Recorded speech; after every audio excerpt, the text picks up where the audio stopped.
oportunidades hay de tener compensaciones? El tema de las multas está rondando, pero no es lo mismo una con otra. Atención, porque esas multas van en compensación, podríamos decirlo, al Estado. Pero las personas como tal, es una larga discusión y lo hemos visto también con hechos que han ocurrido en los últimos días. Nos vamos a conectar a esta hora con Christian Becker, director de Becker Abogados, obviamente especialista en el derecho, en la ley, para que nos vaya guiando un poco con lo que sucede en esta materia. Abogado, ¿cómo está? Bienvenido a Chilevisión Noticias. Muy buenas noches, Pablo. Muy bien, ¿y tú? Muy bien, gracias por estar con nosotros. A ver, don Cristian, el tema de compensaciones. Primero, ¿es real esa posibilidad o la verdad es que es una batalla legal bastante grande? Mira, primero partir por la definición que tú haces, que es muy buena, porque eso es lo primero que hay que entender. Una cosa es la multa, que generalmente se refiere a un beneficio fiscal, es decir, el dinero que va para el Estado, no para la persona afectada, que tiene una finalidad disuasiva para que la empresa corrija esta conducta en el futuro, ¿cierto? Y la otra es la indemnización o compensación, que es un monto de dinero que fija el juez en un juicio de consumidor que se realiza ante el juzgado de policía local, donde se compensa económicamente los perjuicios que la persona pudo haber tenido, que pueden haber sido desde perjuicios menores, como la destrucción de electrodomésticos, o incluso hasta la pérdida de una vida, tratándose de, por ejemplo, familiares que hayan perdido a una persona electrodependiente, es decir, una persona que necesita acceso a la energía eléctrica de manera continua e interrumpida, por ejemplo. Y dado esa realidad, justamente, es muy larga la batalla legal, me estoy acordando. Compensaciones por colusión del papel higiénico, el papel tisú también como se le ha denominado. Se anunció hace poco también compensaciones por cortes de servicio, por ejemplo, telefónico, de internet, también de cable durante la pandemia de COVID-19. ¿Es real esa batalla? ¿Se puede ganar, cree usted? ¿Cree que es demasiada la fuerza que hay que juntar? Es decir, por ejemplo, organizaciones, municipios en estos casos que se han sumado a acciones legales para poder tener una compensación hacia los usuarios.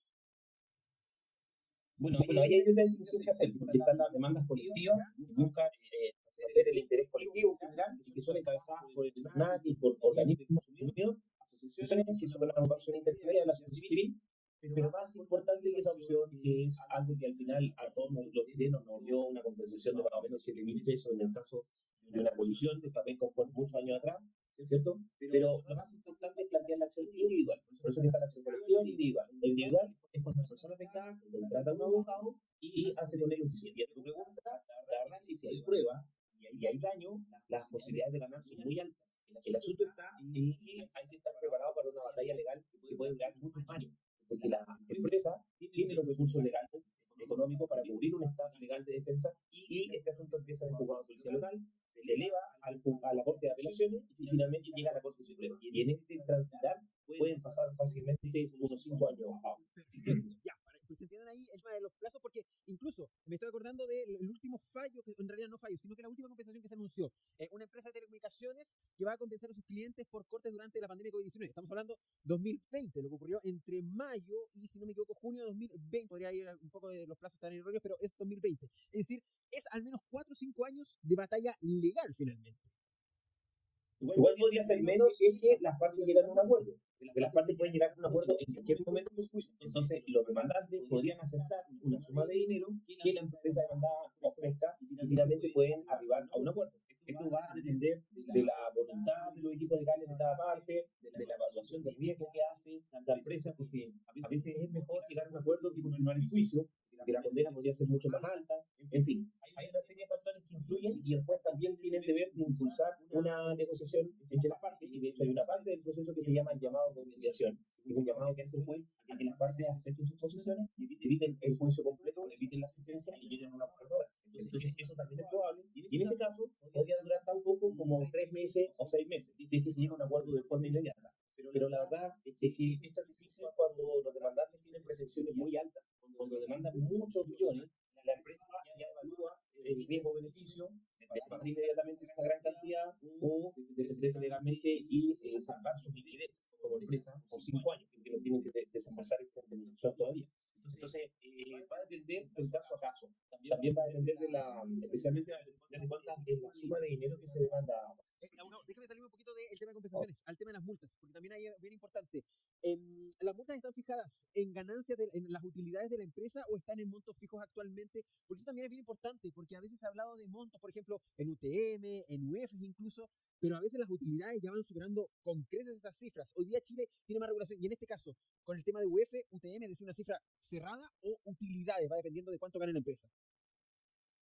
No, son números que están establecidos en la ley, que están fijos, que en el caso de las compañías eléctricas, según la ley del consumidor, pueden llegar a ser las multas más altas, que son 1.500 UTM, lo cual en peso, más o menos como 78 millones. No es mucho, como te puedes dar cuenta. Entonces, claro, la empresa también hace una evaluación de riesgo-beneficio, y por eso que hay una crítica de todo el espectro político y económico en general contra las compañías eléctricas, en el sentido de que ellos pudieron prever esta situación. Es decir, si bien es cierto un evento de la naturaleza irresistible, como todo caso fortuito, tampoco es menos cierto el hecho de que la empresa tiene recursos económicos para tener un plan de contingencia que pueda operar rápidamente. Y este plan de contingencia que tenía que operar con rapidez, la verdad es que no se vio.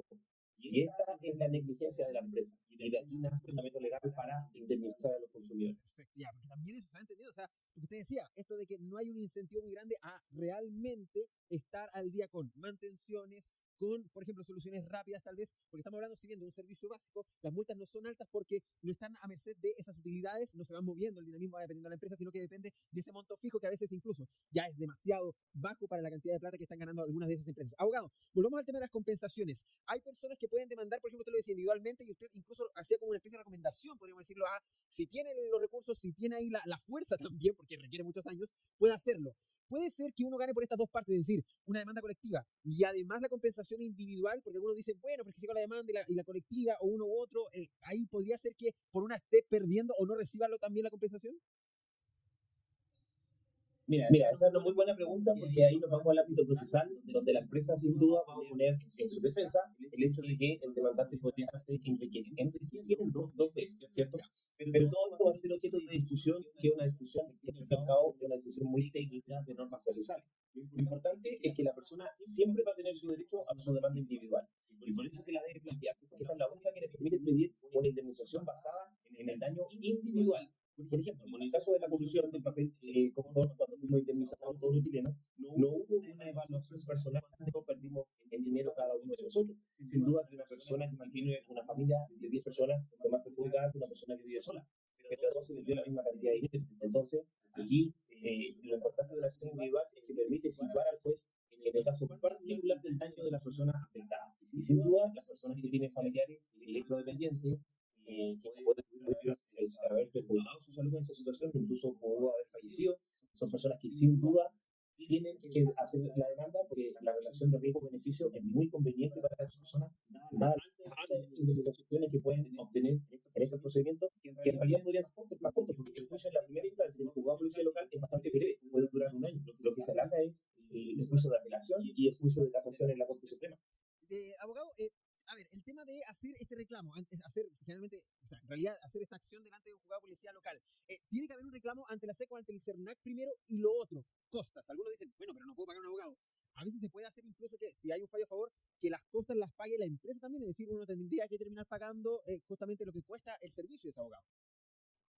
Claro, es una muy buena pregunta, porque está dentro de las dinámicas típicas de pagos que son muy clásicas en nuestra historia. Respecto a la primera pregunta, el CERNAC es voluntario, pero sin duda es aconsejable, porque cuando tú reclamas en el CERNAC, generalmente el plazo que tú tienes para preparar tu demanda se amplía, porque una preparación de una demanda de este tipo no va a tomar, por lo general, menos de 3 meses, porque es bastante trabajo.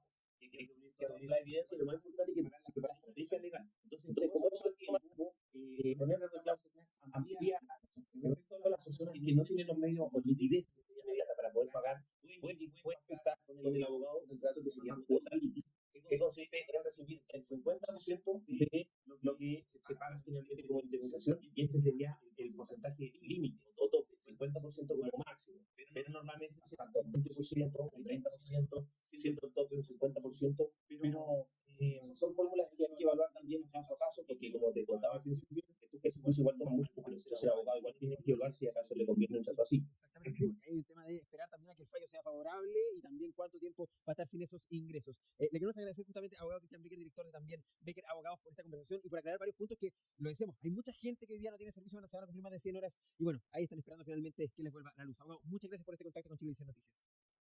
Sin duda, Raúl, muchas gracias. Y si quieren saber más sobre lo del dependiente, pueden visitar nuestra página web beckerabogado.cl y tenemos un artículo particularmente de ese punto. Saludos a todos. Muchas gracias. Chao, chao. Y vamos a seguir también